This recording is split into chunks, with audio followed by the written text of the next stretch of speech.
Hi, I'm Mary from the Bead Strand located in Ocala, Florida. Today we're going to make a crystal and daisies bracelet. We have Sandy here with us who will be getting married soon, and she will be making bracelets for her bridal party. The bracelet we're going to do today is very versatile. You can wear it for many special occasions, and this is what the finished bracelet is going to look like. Again, you're going to be using crystals and metal daisy spacers, and we're going to show you all the supplies you're going to be using. You will need tools. You will need a pair of crimp pliers to put your clasp on. You will need wire cutters and a pair of either chain nose or flat nose pliers. Always help for pulling the wire tight. The other thing you will need is beading wire. We're using fine weight.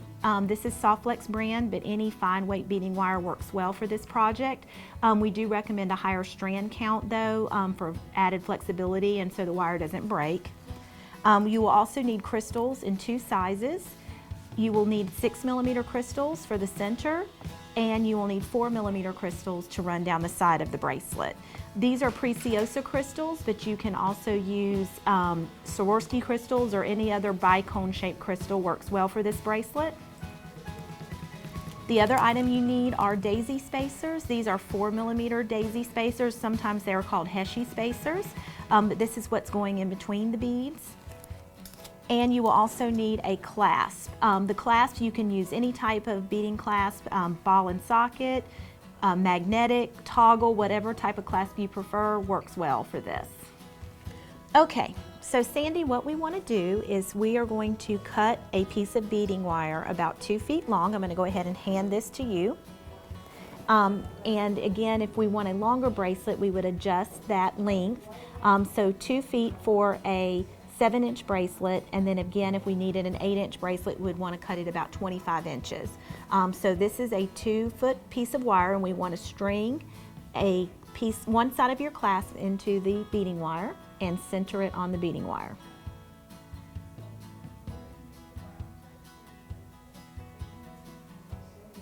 Then we're going to go ahead and add a 6mm bicone onto both pieces of wire and put it at the end where the clasp is.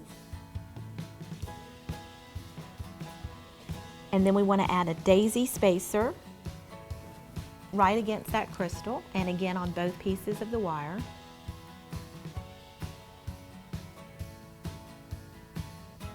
And then we're going to add another 6mm crystal and another daisy spacer.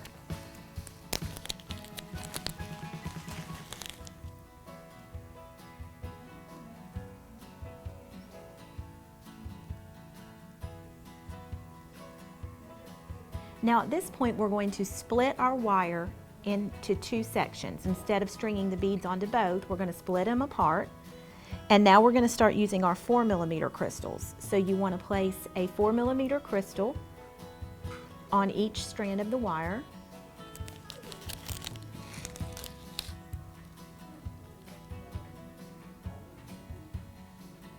And then we want to place a daisy spacer on each strand of the wire.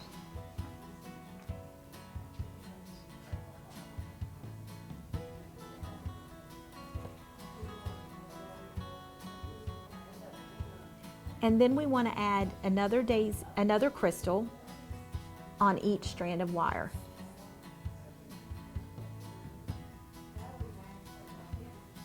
And then lastly, we want to add an additional daisy on each strand of wire.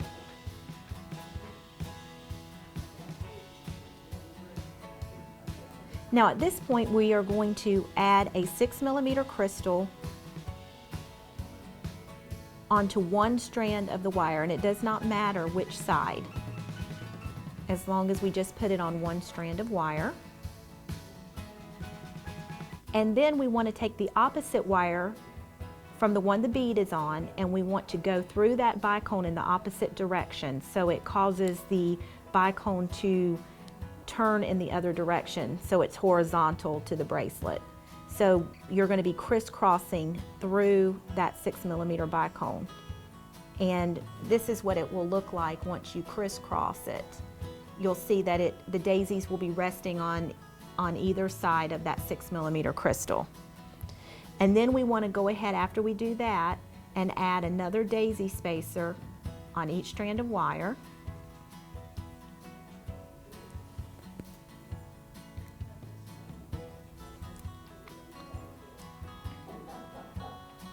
And another 4mm crystal on each strand of wire.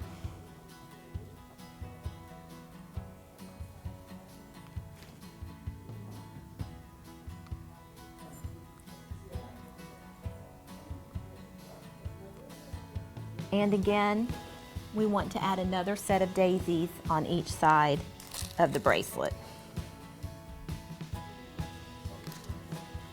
And now we're just repeating the same thing over and over again. We're back to the step where we're adding the 6mm bicone onto one side of the bracelet, again on one strand. And then we are taking the opposite wire and going through the opposite side of the crystal, and it will look like this, and then we pull tight, and this causes the bracelet to crisscross. So we'll just show you what this looks like at this point. So we are continuing to do the same step over and over again at this point. What we're going to do is add our 4mm bicones, our daisy spacers, our 4mm bicones, our daisy spacers, and we're going to be crisscrossing through our 6mm crystal each time until we get to the length of the bracelet that we want. And once we get to the opposite end of the bracelet and we finish going through our sequence, we're going to do the same thing that we did on the other end, which is we're going to add the 6mm crystal, a daisy spacer, and a 6mm crystal. But on this end, we're actually going to have to crimp the clasp on. And for those of you that do not know how to crimp at the end of a bracelet, we'll go ahead and show you that really quickly. When your bracelet would be at this point, this is the end of your bracelet, you would add your crimp tube. We're using a 2x2 crimp, and you would be adding, again, the opposite side of your clasp. And then what you do is you take your beading wire and you're going to go back through the crimp so it makes a loop. So it would look like this. And you want to leave about this much space, just a small little loop at the end of the bracelet. And then you take your crimping pliers, which are the pliers here, and you're going to squeeze the crimp in the middle section of the pliers and squeeze until it creases the crimp.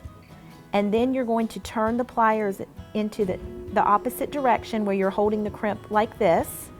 And then you're going to squeeze in the tip of the plier and it'll crease the crimp again. And your crimp should look like this when you get finished. And that's how you crimp your clasp on the end of your bracelet. So this is what your completed bracelet will look like. Again, this is our Crystals and Daisies bracelet from the Bead strand in Ocala, and we'll be coming out with some new ideas for you guys in the future.